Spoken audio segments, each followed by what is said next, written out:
A happy welcome. Well, that's a cheery good morning. You seem, I don't know, Skylar, are you like a filmmaker or something with that thing you just threw together in a short time? Yeah, that's not a film. That doesn't count. It kind of is, I'm afraid. It's considered a short film now, perfect for TikTok and YouTube shorts or Instagram shorts, whatever they're called these days. Well, the last part of it, a third of remaining forest, is too many.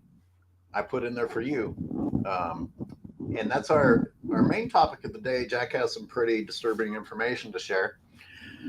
Uh, the rundown today, ladies and gentlemen, we have a rundown. We're going to do quote of the week. We're going to do a tiny bit of politics, and then we're going to get into our main topic. But Jack, say good morning, hello to the viewers. Good morning. Hello to the viewers. A wise guy, eh? Yeah, I What? hope people are here. I wasn't able to send out. Good morning, Paula. Good morning, Sledge. Two of our regulars. Thank you, kids. It is good that we're on every single Tuesday. No matter what happens, we'll be here every Tuesday, like good podcasters. I could not send out an email. I couldn't update my website. It's been hacked. So I was on with my programmer for a few hours last night trying to undo the damage. It wasn't personal, which is nice, but it still leaves my site unable to amend or put links on it or talk to people through it. So it's strange. And yes, Skylar knocked it out of the park with that one, Paula. Indeed, yeah, he's low key sometimes about how good he is at what he does. And I Well, also want to later, and this is just my quick hello before I actually run my mouth, Skylar. You have a film screening at a film festival this Saturday, April 12th in San Francisco. For anyone who's local and would like to meet Skylar Thomas of Watching Humans in person, and he's going back to his roots, if I may stump for you a little bit more, with a shark-related and oceans-related environmental activist film. Correct? mhm. Would you tell our audience about that, please? Well, it's the last film I made before I went vegan, and I was on my way, and it was in the post production that I cut it all out entirely. But part of that was just I couldn't I couldn't deny the hypocrisy of making films about conservation while you know yeah, I was making a film with one hand and eating the planet with the other. But this is about human deception, profiteering by through fear and causing massive damage to the ocean, while actually the same company pretending to be a conservation company is the one causing all the damage and sending species in hurtling toward extinction. This is a film that's screening Saturday the 12th in San Francisco at Fort Mason at the, is it Oceans Film Festival? International Ocean Film Festival, and they would love to have people come. So that's why you have my mouth on your show or our show, my friend, which is to tell people, please come down. Where can they get information? Actually, either from, I guess, from the website itself or from you. And what's the name of your film, by the way? Name of my film is Monsters. Wow, how perfect! And I just so it's such. It's funny. I'm just sort of now giving this full attention. It looks like my video is frozen, but you can still hear me. Is that correct? Oh yeah, you did freeze. Yeah, that's all right. That's fine. As long as I see who's talking, I don't want you to think them to think I'm you, for both our sakes. But anyway, Monsters is such a great title because when were you referring? Wonderful. Yeah, I had to cut so many directions you could go with that, um, but part of it, a little bit of it, is the idea that I think we're actually obsessed with monsters. I think humans actually like to be scared. I mean, how much money do people spend to go to horror films and whatnot? How fascinating is it for us to think about things out in nature that might hurt us? Um, and so part of the concept here is we may, in our pursuit of dominance of the planet and controlling everything, actually manage to wipe out monsters and no longer have these creatures that blow our minds. For example, the great white shark in the great white shark capital of the world is almost gone. And this conservation company is a very large part of it. The other direction that the film takes is what we're able to do in our own brains to justify absolutely shockingly horrific things. And the film does show some of the footage of what animals go through if they drowned in these beach safety nets. People are completely oblivious to it. But you're talking about a marine animal that is not supposed to drown, still drowning because of what we've done to it. Anyway, we're going down. We're way off track. No. I don't agree, my friend. I think this is exactly. I always like to go to the bigger themes rather than just get into the minutia, because the bigger themes are the ones that are, well, recurring because they're so god darn important. Which is this idea, I'm going to simplify it to the point of being trite, but also true, which is we humans, from our subconscious probably, and for hundreds of thousands of years of being afraid of actual monsters, which is to say wild animals that could kill us.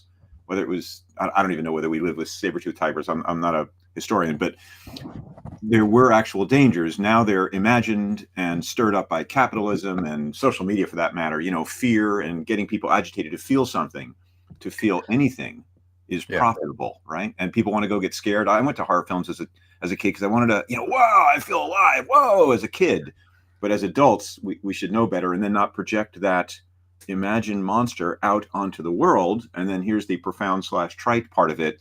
And then, of course, as we kill all the monsters in the world, the fear doesn't go away. The fear just pushes onto other humans who look different than us, brown people crossing the border and all that stuff. And then, of course, we become the monsters. We are the monsters, as we claim that we're killing the monsters out there. And when we run out of these mega predators, it's just going to cycle down to the next thing, because the more disconnected we become with nature, the more afraid we're of anything that doesn't look exactly like us. And it provides scapegoats. For example, this conservation company is actually trying to scapegoat orcas. Wow. Well, by the way, it's unusual for you not to name names, and that's fine, but you're doing so consciously, choosing not to say the name of this conservation. Oh, they're called the Natal Sharks Board. I just didn't bother because I can't imagine that anyone watching this has any idea what I'm talking about. You'll learn about it if you go to the film. Natal, Natal. Yeah, it's a KwaZulu-Natal coastline of South Africa on the east, in the Durban area, if that helps you get an idea. Okay. No, you're right. I've never heard of it. And I've heard of a bunch of stuff being an activist, but not in the oceans world where you came from to go up on land for Point Reyes, and now you've slipped back into the ocean.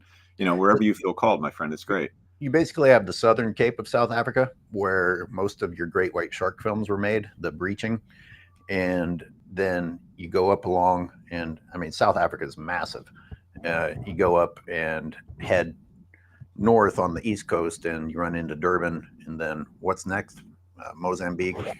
But anyway, yeah. I was telling my girlfriend just last night. I don't know how it brought this up, but I was like, you didn't know that Canadians club the seals for their coats? And they've been doing that. It's like one of the first things I saw as a child from Greenpeace videos. And she's like, no. And then she looked it up. She's like, oh. Well, now they're blaming. No, now they've switched it, as they do across the board. They are protecting fishermen from the damage that the seals are doing to the fish population. It's no longer about the fact that they did it for coats. Now they can pretend that they're protecting the fish population, as humans take trillions of tons of fish out of the ocean every year. But go club those seals, humans. Use that big old brain of yours to justify that one. Well, as you pointed out there, what is it? 4% of the biomass of terrestrial mammals. Terrestrial mammals, like terrestrial wild mammals. Mammals. 4% of the original biomass is left. 36% of the biomass is now humans, and 60%, the majority, is domesticated livestock, which I assume by weight is going to be mostly cattle, followed by pigs, and then goats, sheep, chickens, turkeys, all the rest. But we've destroyed the wildlife on this planet to displace them with our own selves, and then even more, the domesticated, confined, bred, abused, and slaughtered as teenagers animals of the world. Whee! Good morning, everyone. Hi, how you feeling? This has to be the worst show to watch. We should call it a depressathon. But look, I've got to make a pledge that my next shark film is a fun one, because there's plenty of fun stuff to do with sharks. But you dumb it down like Shark Week does thing is like, I feel so pressed for time and to do something responsible that I don't feel like there's any time to do something fun, which of course I would much rather do.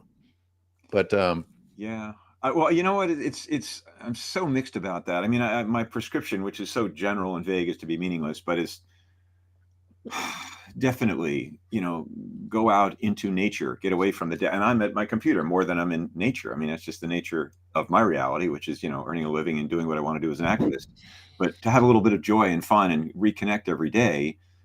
But then the rest of it, I think. I mean, I was out on Saturday for the Hands Off rally, and I went to San Francisco. I left Marin, where about 5,000 people, I'm told, which is a lot for white Marin.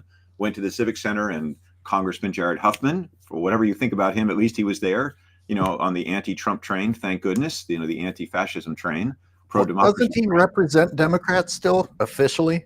No, he does. I didn't mean to derail you with Huffman. The point is the rally. I went into the city, and I was at the plaza there at Civic Center in San Francisco, and I mean, I'm not a good crowd estimator, but it was certainly 10,000, and I would easily say 20,000. I haven't read an accurate official estimate yet, but it was really packed and busy. And, this is just an arbitrary day that was picked, not because it's one specific event. I was very encouraged. It's going to take what intelligent politicians like Jamie Raskin and Adam Schiff and Cory Booker say is going to be required, which is people need to come to the streets. The politicians, they admit, don't change anything in Washington. They'll respond to public pressure. So I'm encouraged that people do care and can be involved when they see the huge threat that's on the horizon right now. So for me to go out and play and just have fun is tough when I think I want to take action and actually stop these mofos here. There they are. It's funny. This is an old T-shirt from 2016. I got for the first protest back then, and then I could retire it. Yay, we're past that. And now I get to pull it out and wear it again, and people hadn't seen it. Like, oh, that's a great shirt. Where'd you get it? 2016. It's pretty sad that it's that predictable.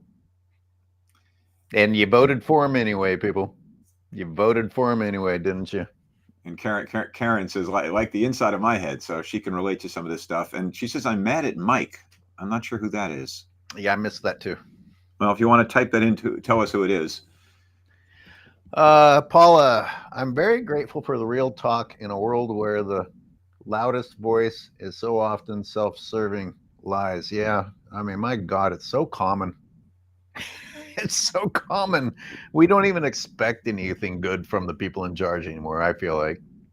Well, and this is where you are the bad cop to my, or not bad cop, pessimistic cop to my optimistic cop. Hey, real quick, by the way, speaking of Jack's optimism, he actually thought Trump was going to go to jail at one point. For a short time, yeah. I had a It's Mueller Time T-shirt. Yeah, naively thinking that some, a gentle good guy could beat a ranting psychopathic liar, con man Carnival Barker. By the way, just to be clear, I'm referring to Donald Jessica Trump, as Randy Rainbow calls him. Isn't that great? Karen says Mike Thompson, but I still don't know. I'm sorry, Karen. I don't know who that is either. If you want to put it in the chat, we'll learn who Mike. I should know who Mike Thompson is. So our live viewers are up. Should I play the intro again so that everybody tunes out? Yeah, I think it's where. I mean, it was just a minute. It's a wonderful little short film, and it's going to augur into the things we're going to talk about, right? I could censor that. I could make it a lot. I could take away the blood, and it would still be disturbing if I choose the images. What I like is you've just reduced it to effectively one-word memes. Just paycheck. And it's great. I mean, you're an ad man copywriter in the best way, using it for spreading truth in this case, not just. Well, because it's us, the most intelligent species. We're so important, and what do? We scramble for a paycheck until we die. Oh, so the whole world should die because we're so fucking important. So here's my optimism, what I'm about, and why I bother to get up in the morning. It's just I love nature. I went for a run yesterday. I was just under some trees and oak trees, and I walked to a market to get some bananas for my breakfast. I'd run out, and I'm hearing it was a yellow-crowned sparrow, just singing in the morning, right, flying around. Yeah.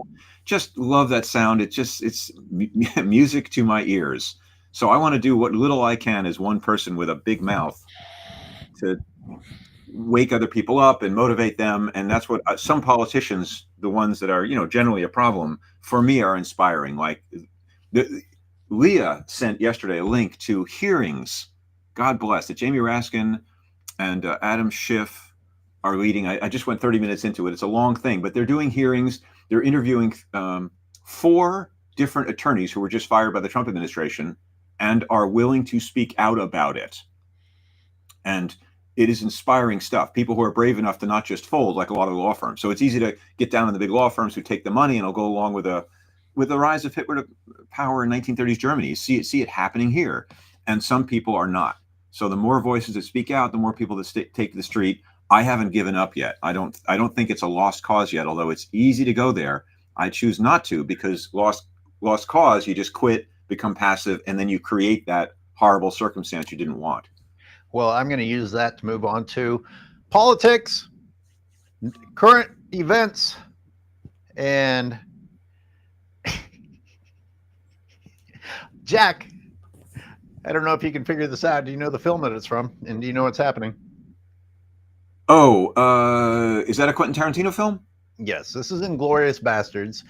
And this is where Brad Pitt says, I bet after you take this deal, you're going to hide your Nazi uniform and enjoy your new life. And I'm not going to allow that. And he carves a swastika into his head so that he can't ever take it off.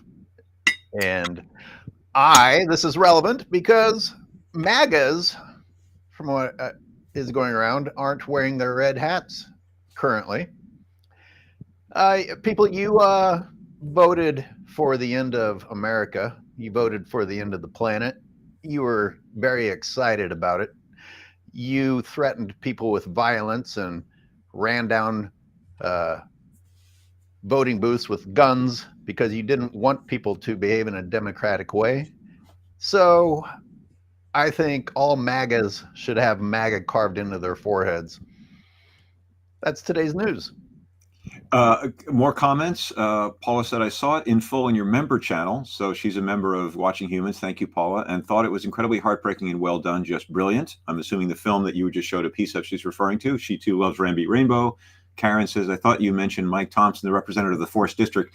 Oh, no, thank you. Now I see what it is. It's Jared Huffman, who's the representative of I think it's the 4th District. It's either 4 or 5. I think it's 4th District here in California, which is some bizarre long district, but it includes not San Francisco, but Marin County.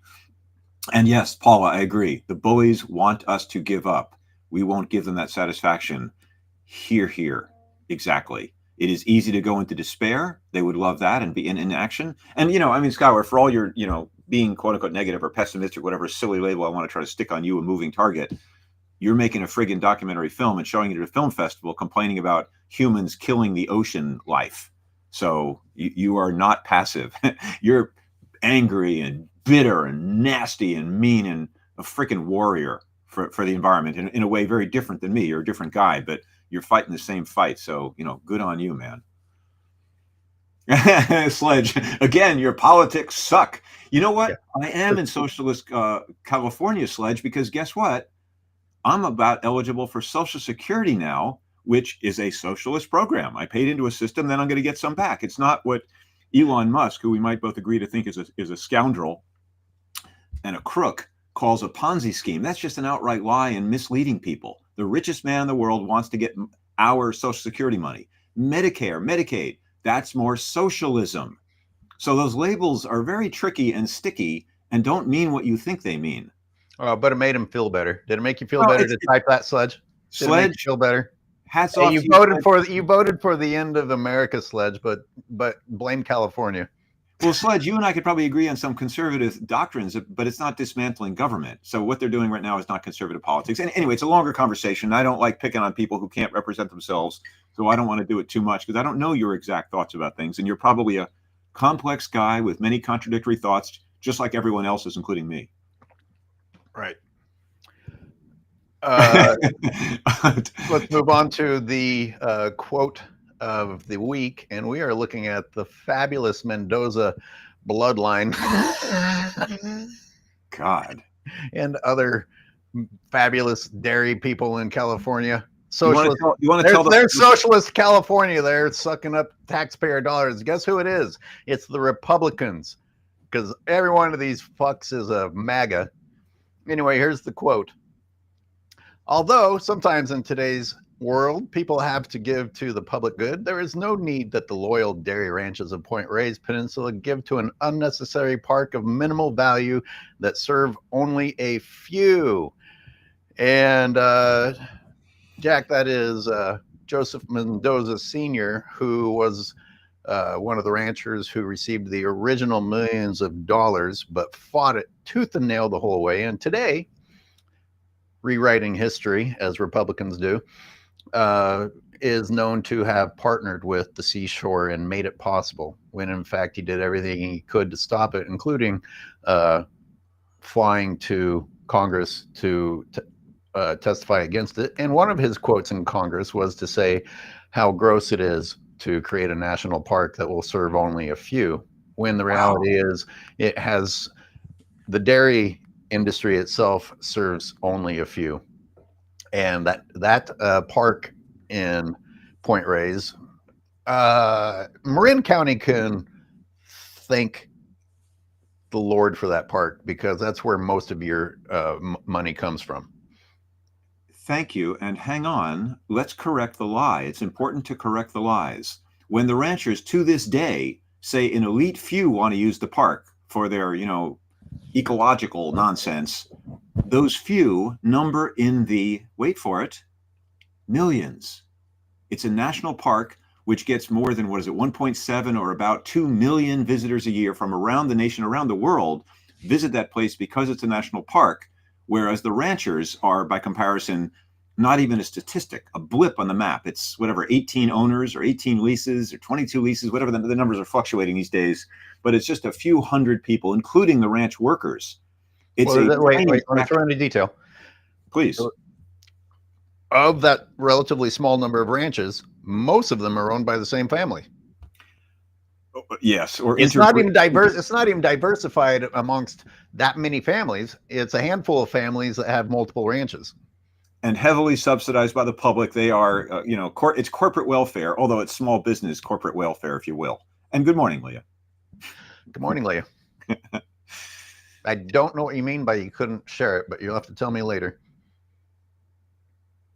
Paula, mixed reviews on Jared Huffman. While he seems to have some common sense, he is unfortunately cited against groups wanting to protect elk in a national park. Paula, just so you, the update on that is Jared Huffman absolutely was on the rancher's side, but then, like a good politician, he did this. You put your finger in the wind, and he saw the winds changing politically in the park, exactly. And the majority of people were now against the cows. Against the ranchers. Cows are innocent victims, of course. And moving toward, we want the park for elk. So he shifted his views, and he no longer speaks out in favor of these ranchers. He speaks out saying, it's time that they're winking out and it's tough on business. And he's politically cautious about it, but he is no longer on their side. He's now quietly, not too quietly, on our side. So he shifted. So you can hate him for what he did, and he wouldn't stand up for principle, but at least he's moved. And I'm happy with that these days. But I do like Karen Leese's intellectual comment, which is just perfectly sums it all up. Ew. So I don't want anyone to ever forget how cowardly Jared Huffman was sitting amongst Republicans as they joked about just maybe finding value in elk by turning them into elk sausage and shipping them out to other places.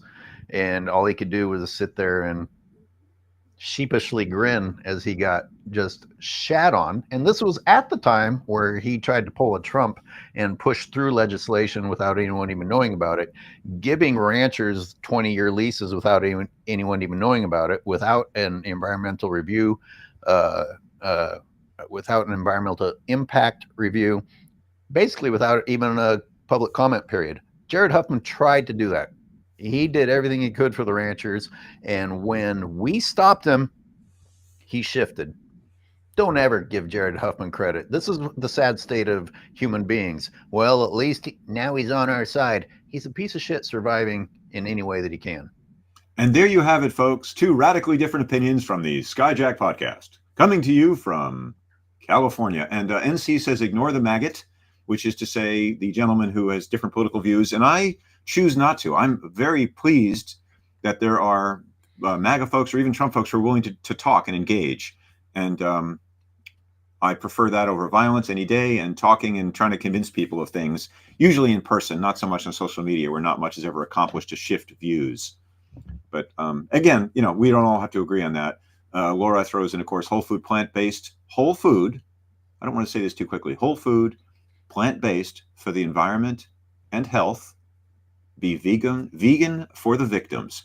Ask your city government to sign the plant-based treaty. Hallelujah, sister. Back to you, Skylar. Leah doesn't want you to give Huffman credit anymore. Yeah, I get it. God bless you and Skylar are the hard ass or the hard line. Like, no, he was a sellout. I know I'm going to forgive him for that. I understand that point of view. I just don't agree with it. Be thankful that I didn't throw Chance Cutrona's face up here today. So you want to move on with the agenda today before we just throw spitballs or whatever we're throwing at everybody? So if anyone wants to look at this later, these are also, as long as I was looking at the Mendozas, I have all this on my website, but it basically proves that they took the money and went and instead of transferring, instead of using it to transition, bought more land. And now the Mendozas have and by the way, they intermarried, these families intermarried. So sometimes you can't just look at the last name, and because for some reason these dairy guys seem to have a hard time producing males. They have a lot of daughters, so sometimes the last name is lost, and they have just absurd amounts of acreage throughout Marin County, inside the national park, in Sonoma, and we're all still being told that we're not going to survive without that little bit of peninsula ranching. Anyway, here are let's leave you with a reminder of what dairy does for the body.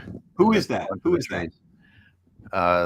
That's one of the Mendoza relatives. And where is that? Where does that dirt Depression era Dust Bowl land he's on? Where is that? That's Sonoma. Wow. That's what dairy does. Wow. I'm sorry. No, that's a steward of the land, and that is habitat. Also, very little fire danger there, except, of course, for that poor dilapidated structure that guy lives in. But my God. Hashtag historic. Hashtag historic. There you go. There's a theme for the day, right? What, hashtag historic? Or no. Are you ready to move on to your topic? Well, our topic, managing God's mistakes. That's I don't even know what that machine is called. Is it a feller buncher, where it actually grabs trees and in one swell swoop strips all its branches off it and turns a living tree, which is sequestering carbon, cooling the earth, shading the earth, producing oxygen, and just turn it into lumber with our giant machines. When I see these things operated, it just breaks my heart that this is what humanity does with its intelligence. And completely, and I mean, people say, yeah, what about lumber? Like, sure, lumber is one thing, but we're now doing it. And I guess one of my constant themes, like Bernie on his, educating people of billionaires, because the timber industry and now the biofuels / biomass industry knows better than to say we're cutting down trees to burn them. They now come up with a lexicon of lies, of euphemisms, and that includes forest management is logging, forest thinning is logging, wildfire reduction treatments is logging. These are all lies, and I really, we can all be a little smug here in our group of agreeers, which is good. I'm glad for it. I appreciate this smug little group who agrees. But there are so many educated, retired professionals in Marin County that, and some of which I know, and they're good people, they completely have bought the lies.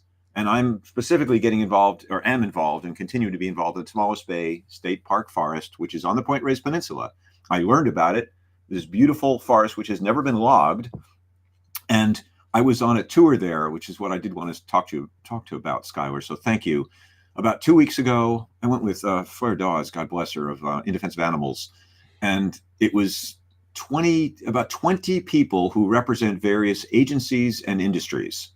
Cal Parks, Cal Fire, Ascent Consulting. Doesn't that sound nice? Ascent Consulting. And they consulted on the scoping document about what they plan to do to manage this forest. And here's one of the main points. Let's get this across. If a forest burns every 20, 30, or 40, or 50 years, it's considered a fire danger and needs to be managed so it doesn't burn and kill us. And if it hasn't burned in 100 years, which is the case in Tomales Bay State Park Forest, now it's an even bigger fire danger, so it needs to be managed. So the point is, every forest, and I mean literally every wild forest in Marin County, a land of environmentalists, right, who should know better, now needs to be managed, which is to say logged, thinned. So this is what I want people to understand, so they don't buy these lies, the euphemisms anymore. What's really frustrating, Jack, is that the actual evidence is out there that managed forests are worse in terms of being susceptible to fire. I mean, the evidence is out there. It not only sounds dumb, but when you're first introduced to a topic, you might say, well, you know what? I really don't know. Maybe it's some weird, mysterious shit's going on with the trees. And indeed, you know, like a lot of people say, all those years of fire suppression were a problem. And then there was a fire and too many trees grew back and now we need to thin it. Bottom line is that the forests that are managed are the ones that have the problems. And where we have the least problems, including where they send out the goats to try and reduce the fire fuel and create defensible space, where they forgot to do that through negligence, we have the least problems. But Jack, you can keep looking up what you're looking, but can you hear while I read this to you? Absolutely, yeah, and then I'll read mine. Go for it. I'm a bibliophile. So you were just mentioning a term. It's interesting how the human race has really become so easily influenced by coming up with terms. A massive crane clears a dense forest stand in a forest health management process called, ready for it? Mechanical thinning. Wow. Hey, everybody, are you impressed? They gave it a name. It's mechanical thinning. It's got to be necessary. Wait, put that back up. Read the rest of that. The caption. It went on and did more. Would you read that? Let me try and get our faces off the screen. Sure. I mean, this is really like key. It's freaking key. Even just the first part of the second sentence there. Can you see it? Yeah. When a forest has too many trees. Think about that.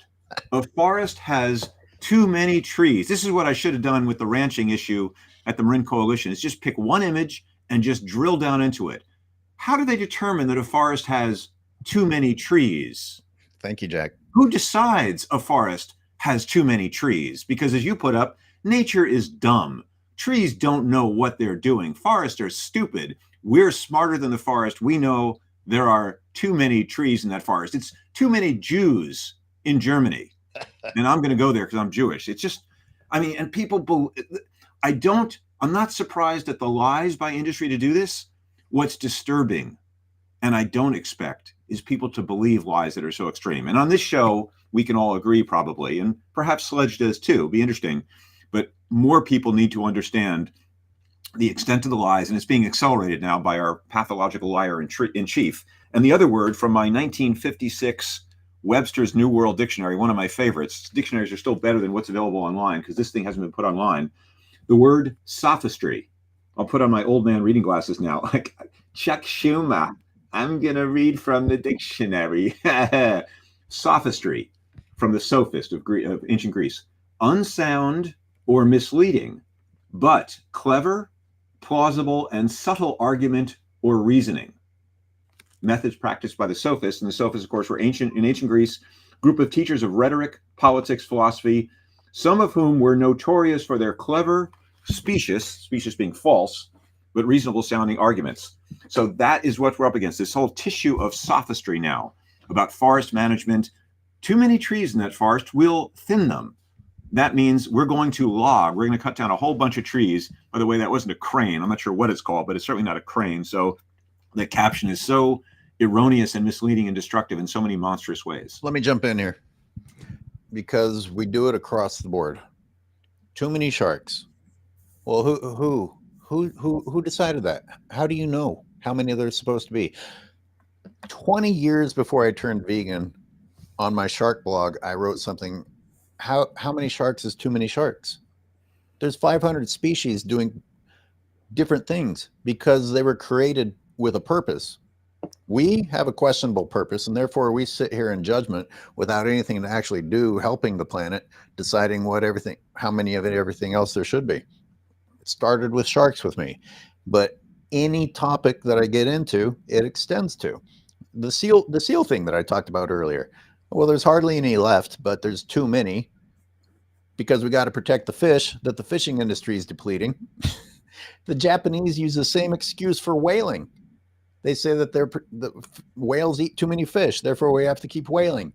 None of these are the original reasons people were killing these animals, but we get to pretend that we're the ones who know how many of something that there should be when we are also the only species that is growing unchecked.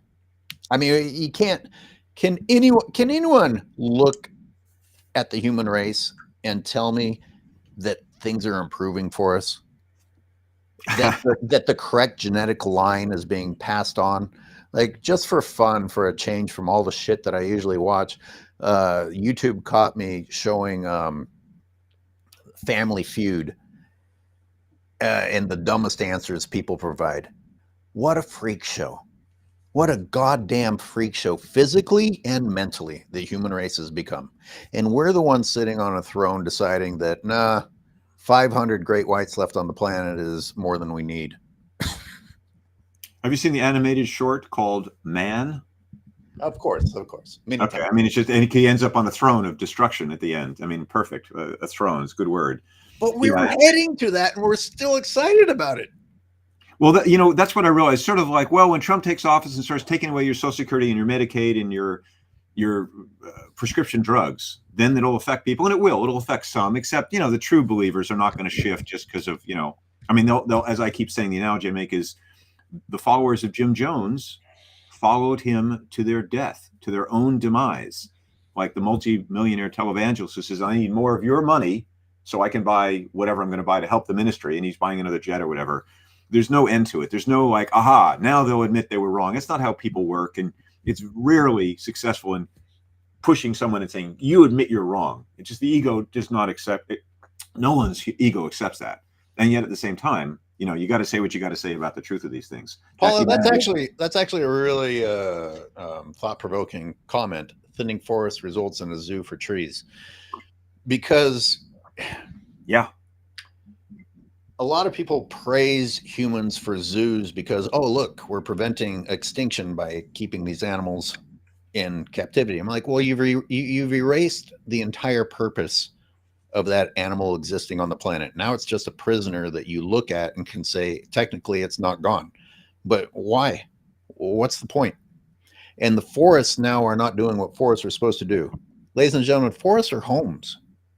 Forests are homes.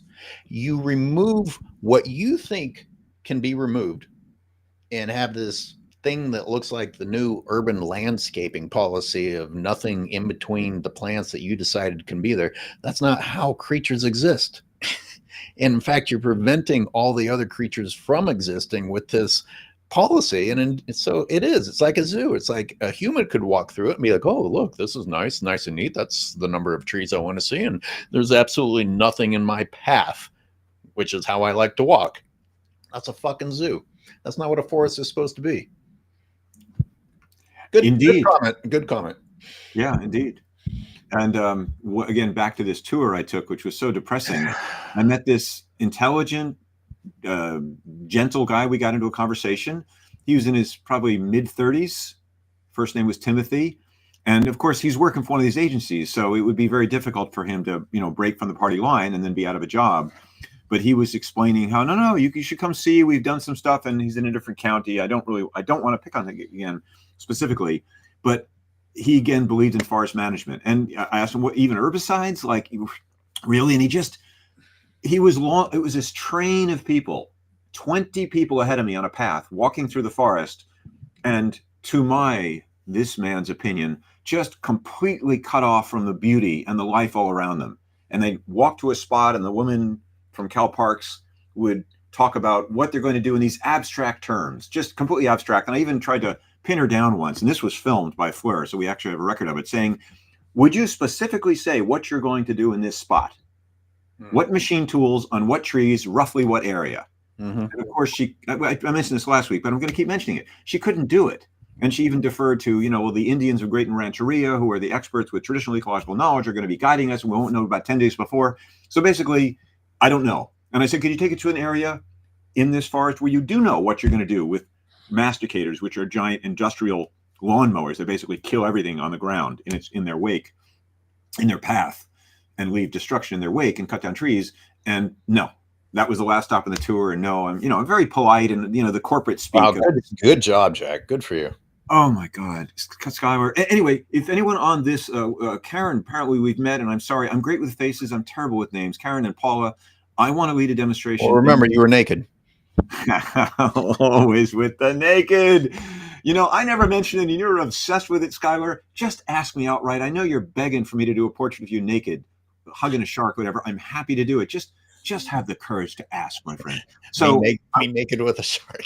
The thing is, sharks aren't your enemy and aren't going to bother you. And you've swum with sharks.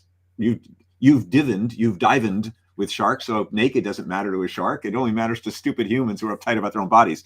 Anyway, I want to do a demonstration in the forest at Tomales Bay State Park with fake chainsaws and pretend herbicides in a very attention-getting way. If that appeals to anybody, please contact me, jack@treespiritproject.com. My phone number is on my website, treespiritproject.com, and this will be in the next month or two. An organized, peaceful, but sensational demonstration to educate people what forest management and wildfire reduction is, which is deforestation and poisoning with herbicides. You sent me some detailed stuff ahead of time. Like, do you want to get into the nitty gritty, or are you happy with how we're covering today's topic? Because I honestly don't know what I sent you. I don't remember. It was last week. You sent me a lot, and I made the mistake of thinking that you were going to be able to spew it out for people. If you show a picture, I have no shortage of things to say, Skyward, with or without visual aids. And fantastic, Karen. It would be great to be with you again. So give me a call if you have my 415 number, 488-4200, and let's talk.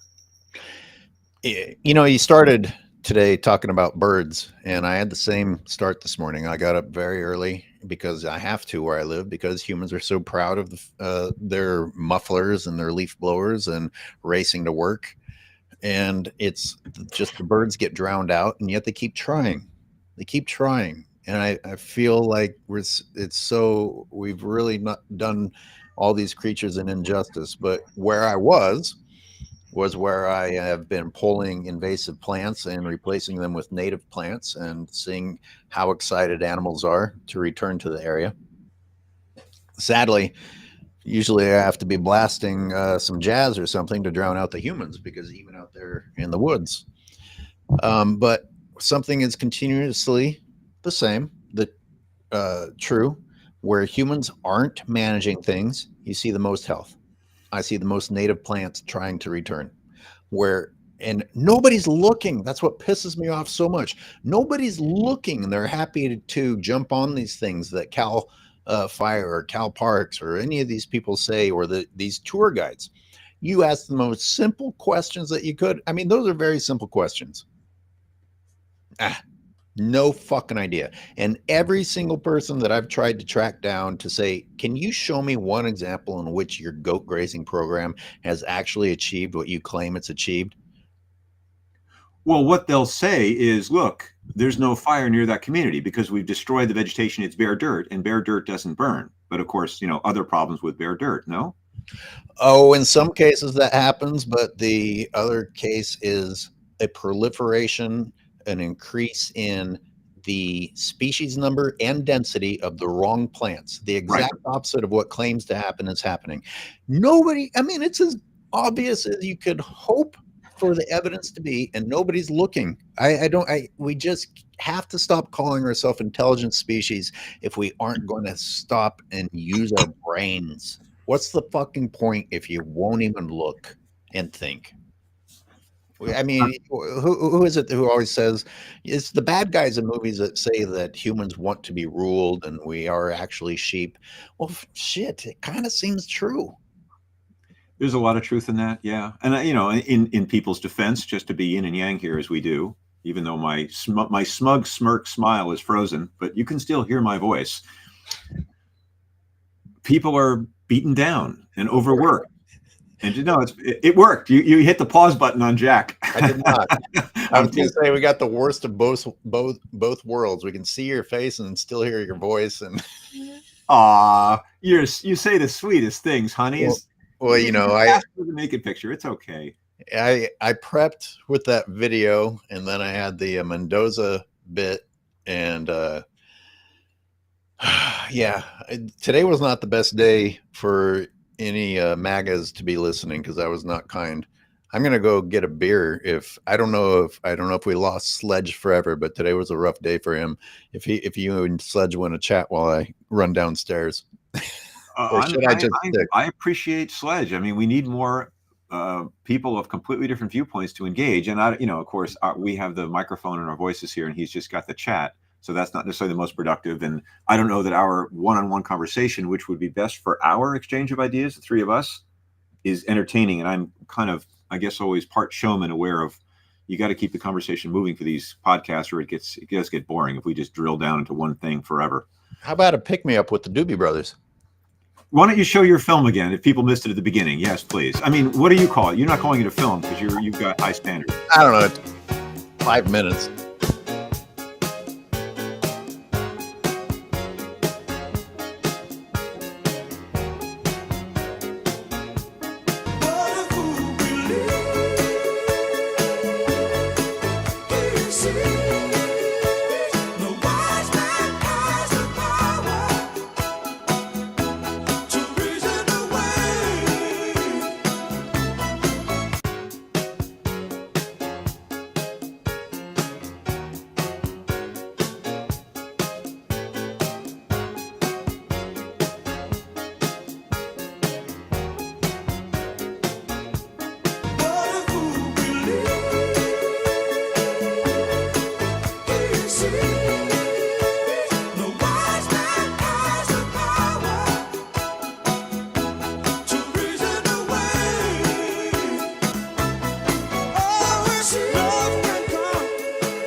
Oh, sorry. Great stuff, Skyward. Thank you. No, not at all. Please. Thank you for showing that. I mean, that's just what Skyward can do in just a few minutes. And I heard the quick edits of the music to make it work without spending the time to feather it as you will for your films. Yes. I I did that loop to only use those lyrics and also to try and prevent from being blocked entirely. Look, I know. what a fool believes, he sees. No wise man has the power to reason away. But we self-declare ourselves as wise and continue to reason away. We actually do the exact opposite of those lyrics. But you said yourself, you never really thought about those lyrics before. Although I'm a word person, very much a fan of lyric and words and thinking, I listened to all these 70s songs as a teenager, and I never, with rare exception, really heard the lyrics and their meanings. Bob Dylan songs, I came to later in my 20s and 30s, like, oh my God, this is amazing poetry with something to say. Who knew? Of course, everybody else did, but you, Jack. And Paula, yeah, something about the music and the images is just devastating. Marty, that was disturbing but necessary. And is that on YouTube? Karen asks. Is that on YouTube? It is. I think I only have it in the members section. I guess I could make it public, but I mean, it took me. I was gonna make a different one every week with new one-liners. Maybe I won't. Um, I also saw actually misspelled carnivore, but This is more of a private business discussion we can have, Skylar, but I think a lot of your stuff should be free.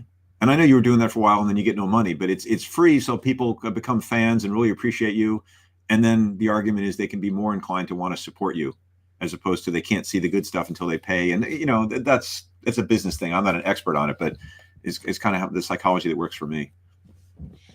yeah, well, that is yacht rock that got lumped into very happy, feely music. So you juxtapose that with that messed up imagery. Jack, you still haven't seen where I swapped the music of an advertisement of the live flesh import industry with the music of Schindler's List and the Jews being shoved toward the incinerators. Just change the music is what the name of the video is, if you want to go look at it. Wow.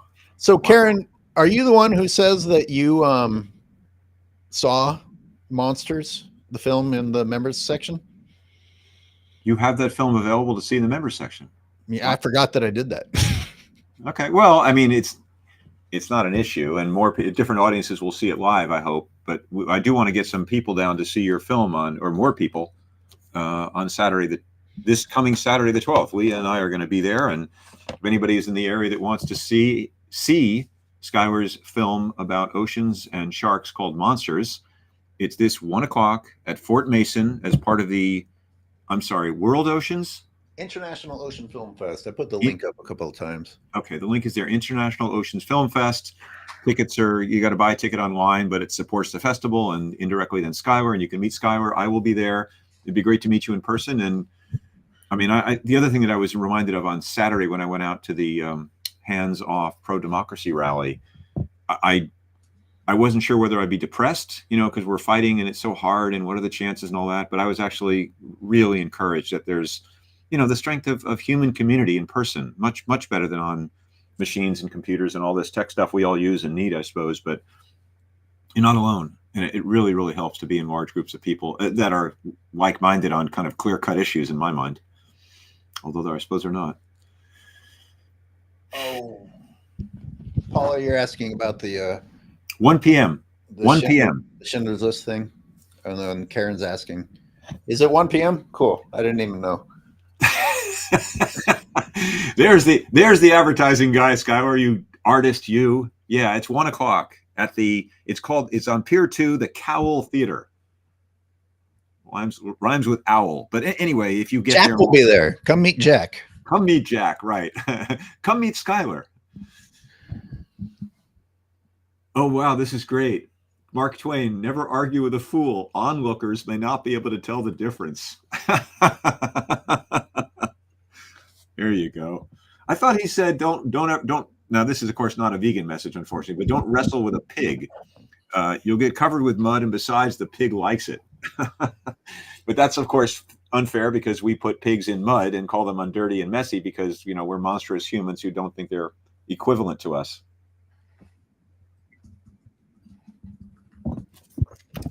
I just found I'll put the link to the video. Someone asked for the link to the I don't know what the name of it is. Should be for the should we watch it? I think I can share screen. Yeah. How long is it? Like a minute and a half. Yeah. Oh, please. Yeah. I don't know if it was 20 minutes or 10 minutes or 5 or what. So you don't have any drop incriminating evidence against Cal Fire or anything, but just other than common sense? Is that all you have, Jack? Common sense? Well, no, it's actually a good question. It would be showing studies that I just have such trouble with that. It's necessary that people get into the real depth of it. I mean, that's Laura Cunningham and Laura Sherrington, who was with me also on the walk with Flair, and trying to talk sense with these people with studies and surveys. And don't you know that thinning a forest makes it more fire, likelihood of fire greater? I mean, there are studies to show that, but it takes time to do that. This isn't the forum in our remaining, a few minutes here. And I also just fall back on people's common sense, because if you try to argue with a Donald Trump, the immigrants are streaming across the border, with a Bob Mueller pointing to all the things that are wrong with the policy, you just lose. You need the policy and you need the science, but ultimately it becomes a logomachy, a war of words. And that's why the Democrats have been losing. They haven't had enough strong, clear, fighting voices. Oh God. I agree with you. Have you seen The Onion? Have you seen The Onion, who makes fun of the Democrats but does it in a realistic way? Like, yeah, well, Democrats huddle together to figure out how to let an opportunity slip through their fingers. Well, it's this kind of stuff. And I'm not Stephen Colbert or Dana Carvey, but you have, Trump spouting, the wild lefty socialist commie Bernie and his crazies, whatever, this invective stuff that's very, it gets your cortex fired up and your brain exploding. And then you have Chuck Schumer saying, well, we disagree with this policy and we're going to fight. Come on, everybody. Let's chant fight. And it's just like, it ain't going to work, buddy. And you're a good man and you do well. And I want you in government to write policy. But that is not enough anymore. The next Democrat leader has to be someone with at least Bernie's fire, and preferably not in his 80s. But I mean, it's that kind of stuff that it captures the imagination of teenagers. I mean, 80-year-old man, Bernie's 80 or 79 or 81, something like that. And he's just got fire in his voice and fight in him. I mean, it's genuine. And exactly. We had one with some fire, and the Democratic Party said, nope. That's right, they did. Hey, the Democrats are just watered down Republicans. No, and no.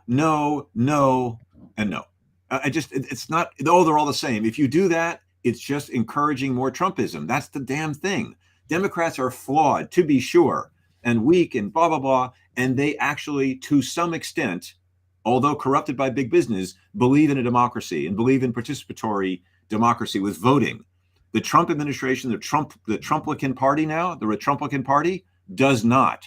And now we're seeing the inevitable result. So that is an absolute false equivalent. I will fight it with every fiber of my being. It's not true. I understand the frustration and the despair and the rage and the legitimate complaints about the failings of the Democratic Party and bombing Palestine and Gaza and being pro-Israel. Yes, all true, but they're not the friggin' same. And sure, I want to tear a lot of it down and make it a more actually democratic system, not a republic system that provides more social services, call it socialism or don't. But in the meantime, practically speaking, which is the world I live in, what's the next thing you do? Saying, oh, they're all the same and backing away brings the Nazis, literally in this case now in America, to power. So that's not the option. Get out in the streets and be active and support the politicians like Jamie Raskin and Cory Booker and those who are at least pro-friggin' democracy. And then you can argue the rest of it if you keep some democratic institutions in place. Going back to the trees. Thanks, Jack. See ya. One of the reasons I wanted to talk about the goats and the trees, you talk about the health of the forest. And when there's too much life in there, then people step in and say, oh, this needs to be managed.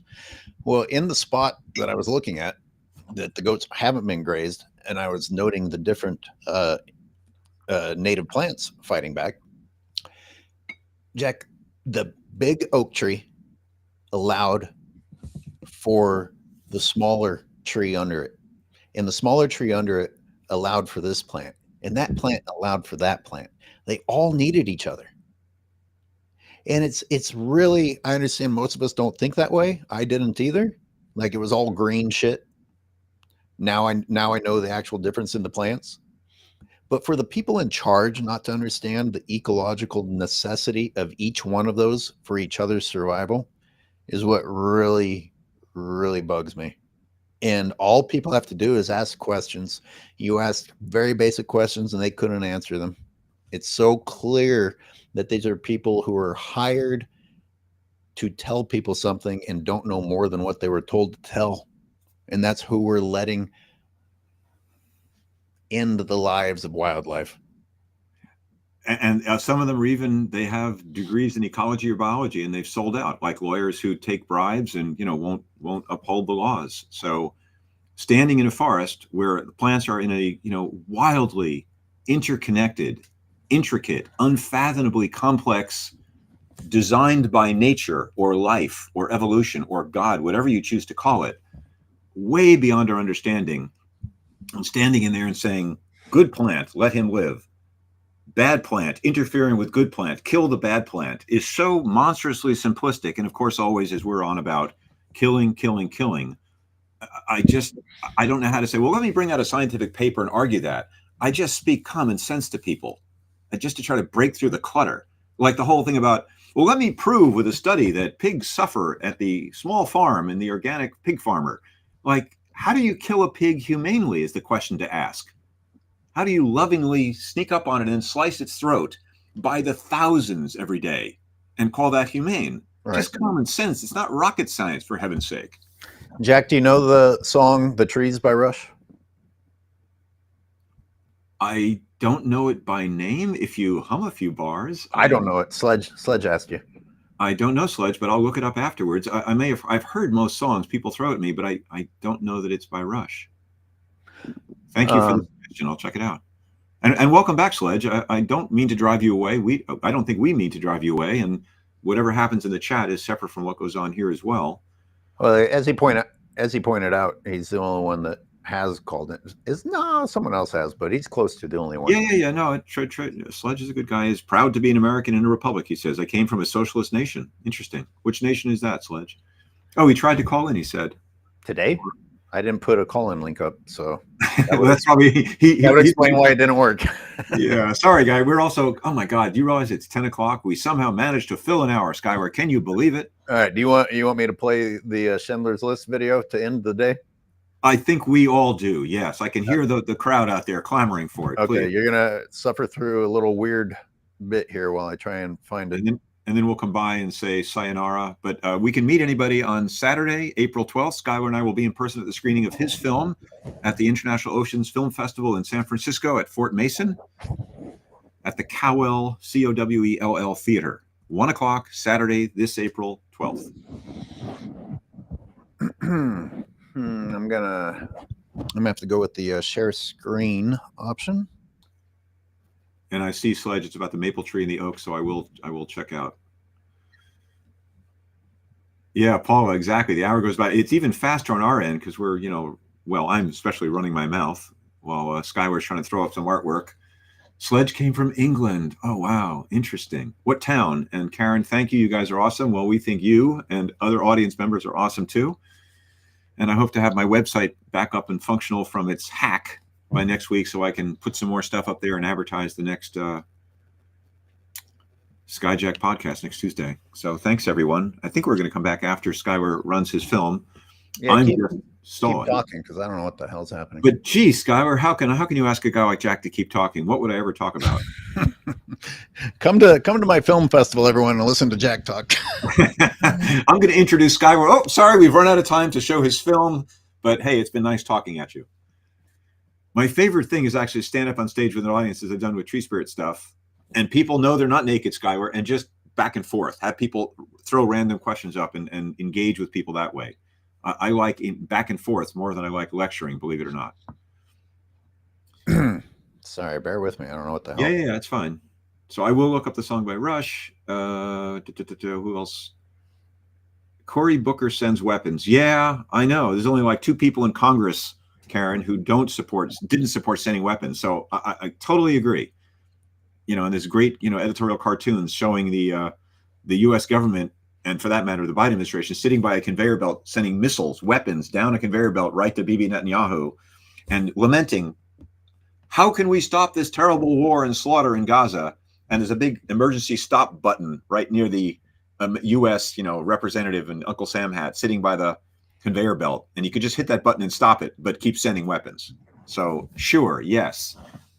And again, I will say, I still would prefer pretty much any Democratic administration we've had a chance at recently to one that's going to rip apart all the institutions, complain about an imaginary deep state as a way to just dismantle government and let corporations and billionaires run absolutely wild. And if you can't acknowledge that's what's going on now, we're living in 2 different realities, or you're only watching Fox News, which I watch some of, but not exclusively, to see a really rather, complete dystopian reality happening right now in front of us in not even that slow motion.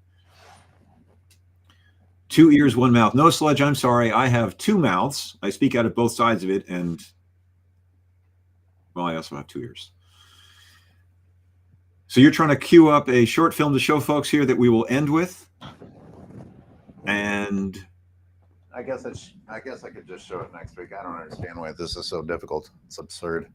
well, I can keep going here because I do want again a demonstration. I guess. Oh yeah, we got to get people to your tree demonstration. Yeah, well, I don't have a date for it, but what I do with that stuff, it's always just so you know, any demonstration I lead, like with Tree Spirit demonstrations, are peaceful, nonviolent, no vandalism. Naked.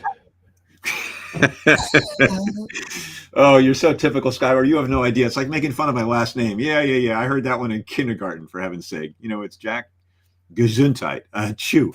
So demonstrations are peaceful, organized. You won't be arrested. There's no chance of arrest, but it's definitely attention getting and draw the media. And these days, you know, we film the things so that it goes on social media, whether we get media out there or not. But it's to do something to let people, the public, know that the so-called management plan to reduce wildfire in a really incredibly lush, healthy coastal forest in Marin County, California, near Inverness, is actually a forestry plan. Actually, it's a biomass biofuels project as well, has been asserted. I do not have proof of that, but it's where does all this slash go? And there's going to be burn boxes where they cut down forest to thin it and then burn it in a big, like a dumpster that's sealed.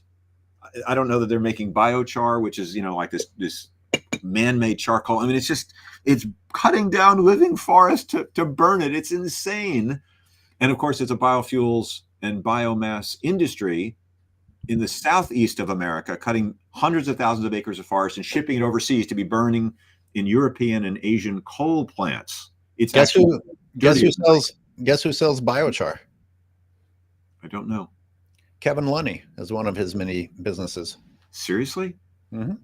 In fact, the state of California gave him $750,000 to kick it off. It's a composting business. You bring him your compost, and then he sells it to other people in a new form. Hey, Sledge, do we agree on not cutting down forests because they're fire dangers? Or, excuse me, alleged bogus fire dangers? We probably agree on that. I think you're a nature guy. Any mainstream media is a farce? No, I don't agree. It's too simple. Much mainstream media is a farce, to be sure, but not all mainstream media. This is what Donald Trump would have you believe. Oh, it's all fake news. Just come to me. I'll tell you what's really going on. Nope. Pick and choose. There's many mainstream media outlets that I believe, but specifically for certain issues. So that's, I mean, the New York Times is great on many things, but they're not going to go full scale on the defense contractors who give them, you know, ad money. I'll watch MSNBC for certain shows, but not for the insurance industry, the pharmaceutical industry, because they take their money, but they're good on other stuff. And then, of course, you know, Democracy Now! With Amy Goodman is an amazing show with economist Richard Wolff, who gives you a view that isn't just pro-capitalist, you know, out of the gate. It's just a variety of formats. And then the Atlantic and Harper's, and anyway, there's a lot of great journalism out there, and some of it's mainstream and some of it isn't. These days I watch podcasters as well. Who's it? Tim Miller from the Bulwark. I think he's fantastic on certain issues. And he used to work for the friggin' Bush administration, for heaven's sake. Oh, thank you, Sledge. You're with me on the don't cut down our forest. Good to hear it, friend. All right. So we end it with. So what sign off now? Show this and leave? Is that what we're going to do, or you want to take comments after you show it? I guess we could for a little bit. Okay, and Sledge says they're cutting trees here. Clear cut. He told us last week. It was pretty bad. Yeah, I need to see pictures, which is why I'm eager to see what you've created. Another mini film here, Skyward. Go for it. Okay. And then we'll come back briefly.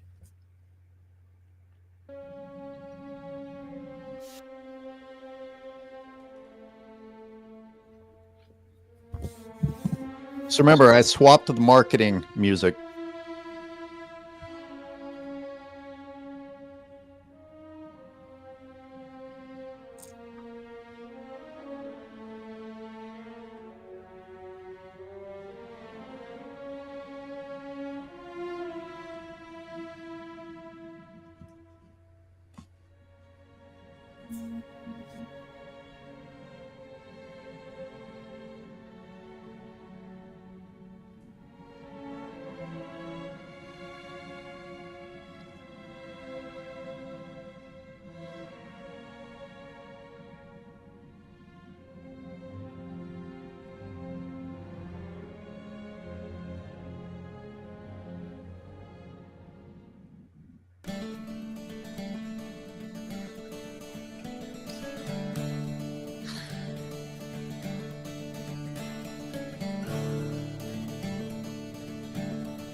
You are one sick puppy.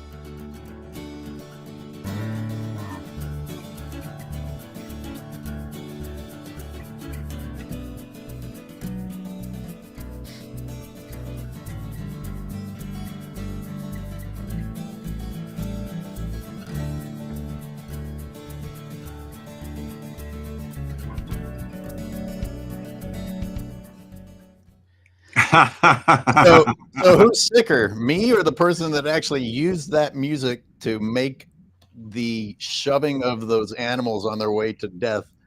Um,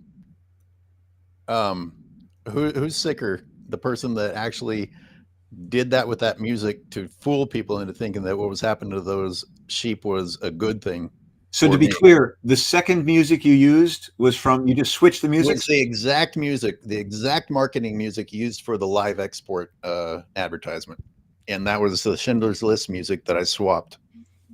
It reminds someone, it's really, really brilliant. By the way, before I'll forget to mention this to you otherwise, people think you and I are talking hours a week in prep for the show. I know it seems that way, but we're not. You can also just reverse footage. So it goes left to right instead of right to left.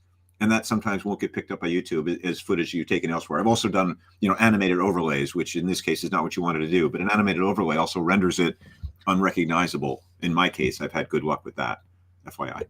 So fan-friggin-tastic, man. I mean, the power, it's an ad for the power of music, and it's what a soundtrack is to a movie. All right, guys, I got to pee. Leah's, oh, you put that off. Yeah, bravo. Please do another one. And expand it in all your voluminous free time, Skylar. Yes, exactly.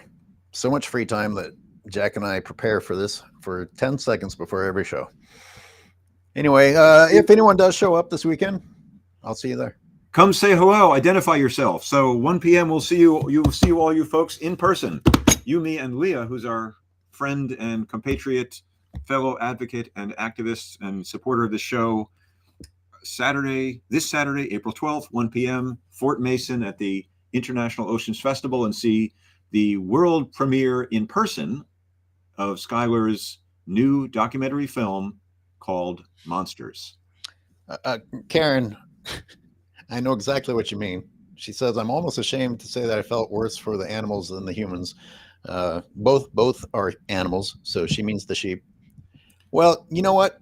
We spend so much time declaring how superior we are. If any species should be able to help itself, it's ourselves, and it is the others that we subject to absolute horror. So yes, I agree with you. And the more time you spend with other species, the more you understand that pretending that they aren't going through hell is a lie that you have conveniently woven for yourself. And I would say that all animals, from the moment they're born to the moment they die, are innocent. And I can't say the same of all humans. But remember, if you see wildlife thriving and organisms interacting with each other in a lush forest, that means it's unhealthy and needs to be managed according to the logging industry. I mean, Cal Fire. I mean, the logging industry. I mean, the livestock industry. Exactly. Fear the forest, kill down all the trees. No, you know what? We got to have one sarcastic cop and one not sarcastic cop. Otherwise, it's going to be confusing to the audience.